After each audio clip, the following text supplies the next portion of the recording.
on the Hedge cutter, and sort of we tried explaining text how you made it, but it's easier said than done, so sometimes it's easier to actually just show you. So I thought I'd just quickly show you how it's made. I'm no expert, but it's relatively simple. It just takes a little bit of time. Right, basically what it is, I robbed a bit of drive shaft off an old knacker machine. That was off a spline drive one, so I had to basically, I think this is about 9.5 inches long. So what I did, file the ends which go in the drive to 5mm square. You've got to get them accurate though, and you've got to get them central.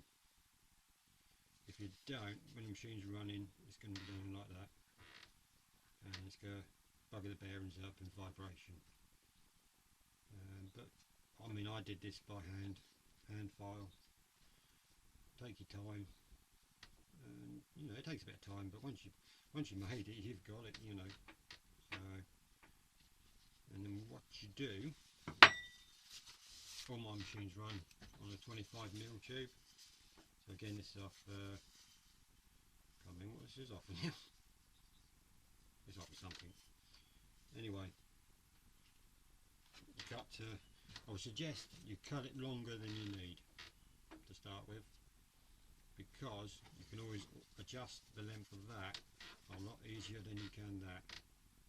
So make that longer than you need, and it'll have a sleeve inside it if it's off. And it'll be something like that, sleeve inside, which you do need. But if you've just cut it straight like that, you have to knock the old one out, use it or shorten it up, and it's got to be that sort of length to help keep that in line and central, so when you join up, that's pretty much all it is really. So a sleeve inside there, relocating holes in your shaft. The only thing you've got to be careful of is, I'll put that together, see if we can get it back together.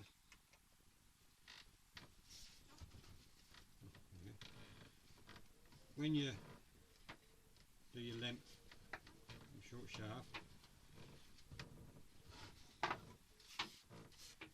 remember where you attach it to your new machine, you got your tightening, allow enough gap between the two that you can get past it, and that will go past. So remember that. Also, as you just see, the shaft will fall out when you tip it up. To be honest, it don't bother me, I know it does it, and when I put mine mostly on my machine, I tend to have them horizontal anyway, rather than down vertical. You can actually buy special washers, like the serrated, the inside serrated, like a one-way washer. You can push them on, you can't put them off the other way, which you could put one in just there, close up to the liner, and that'll stop it falling out. I have got some somewhere, but I can't find them, so that's, you don't really notice it no more. So, and that's pretty much it really. What's that else I was going to say? What was it? Can't remember. But that's all I do basically. File them up. Basically that's all I use. File it up. All you need is a wire brush. One thing I do with edge cutters, on a regular basis, I do just tickle them up with a file, but I use a feather edge diamond file. Just take that burr off,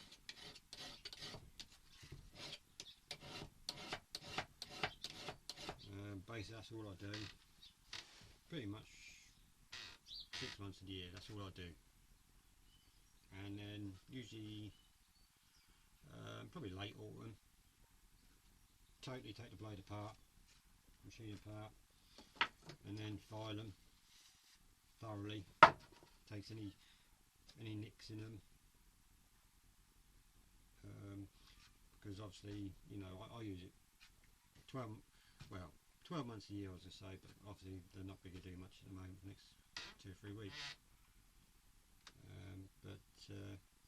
So it's once a year I give them take them apart, really good file, but the rest of the time, sometimes even twice a week I do it, just the feather edge, showing them up, taking burrs off, very much on theory. I'd rather keep them sharp than having to sharpen them. I'm a bit upset with the tools being sharp. To me, the tool's doing the work, you're not doing the work. So it's easier on the tool, you get a cleaner cut, especially on conifers, Highland hedges. The sharper that is, you're less chance of that little bit of burn on them.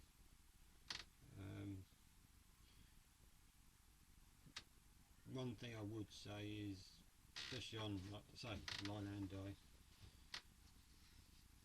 it's not just bad cutting that'll brown a bush up. If your hedge cutter is actually dripping with oil, which I've seen videos, and they just pour oil all over the hedge cutter, you're putting that straight onto the hedge. Where's the oil going? All over the hedge. And you know, you have to oil these, whatever. A little bit of WD-40, a little bit of oil, but where's the excess going? It's going all over the hedge, and it's going to brown the hedge. So it's always something to just be a little bit aware of, I think. But that's what I always do. And there was something else, as I say, I can't remember now.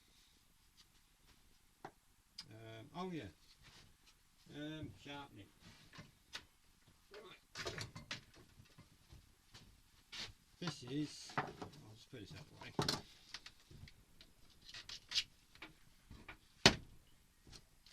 This is a Wilkinson sword, pruning saw. Brilliant saw. I mean, this is a year plus old. As you can see, it's got wet and I've left it wet. Still cutting like a razor, really is. This will go through 3 inches of wood, no problem.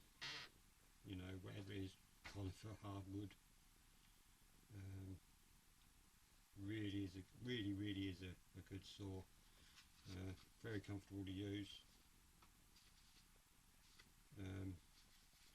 The only thing I would suggest is when you're cutting, have a decent glove, thick glove on your left hand. At least twice last year this opened up the back of my knuckles, totally my own fault, and ironically it was the same knuckles as well. But for your money, I think they're about 15-20 quid. Brilliant saw. I've actually got a new one over there. I haven't used it yet because this one's still going strong. Is high carbon Japanese steel.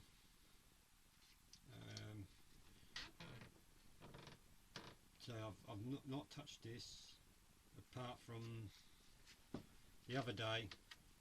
I had to take a stump out, shrub, viburnum. Basically I couldn't pull it out because it was tight up against the fence post of a little picket fence. So I had to dig it all, and as per usual, the biggest and worst root was right between the stump and the fence, and about 4-inch gap. So very reluctantly, because I couldn't get a swing on the matlock, I had to use the end of the saw just to cut it. And as we all know, the worst thing for any blade, saws, other than nails, is soil. Soil will just destroy your saw in 2 or 3 strokes. It'll dull it, no matter how good a saw it is. But I was very conscious of this, obviously, and I made sure I only used that much of the blade. And again, feather edge diamond file, really fine one, finest you can get, and resharpened. Basically, I'll put a bit of block of wood, it's a lot easier. Pair of glasses, file, and being it's a feather edge,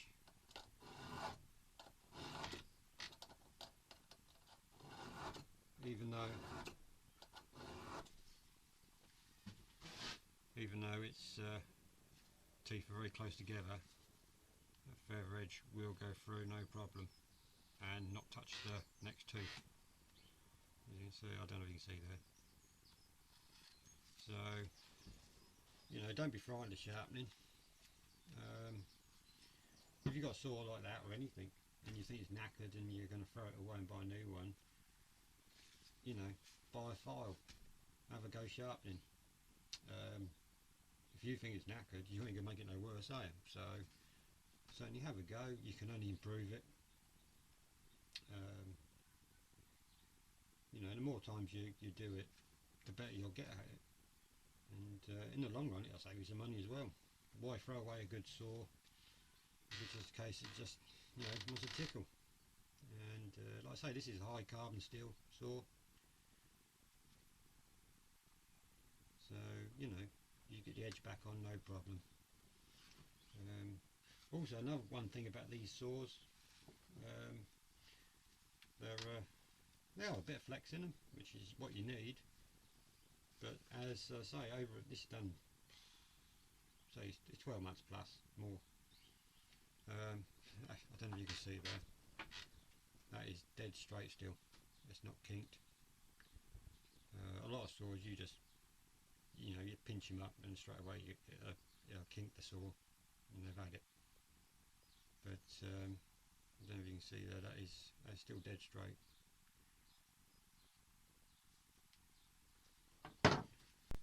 And one more thing. Let's get the gloves off. Just give you a quick update on the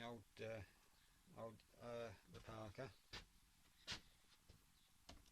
The old Parker's still going strong. Apart from my alteration I did on it, which was just to bring the sorry shaft out just a tad, so I can marry up a lot of the other tools onto it. Haven't done a thing to it. I think the only thing I've done is just turned up the tick over, probably half turn. Other than that, it's not giving me any problems, been reliable, tons of power. So you know, I don't think you can go. I'd happily buy another one again.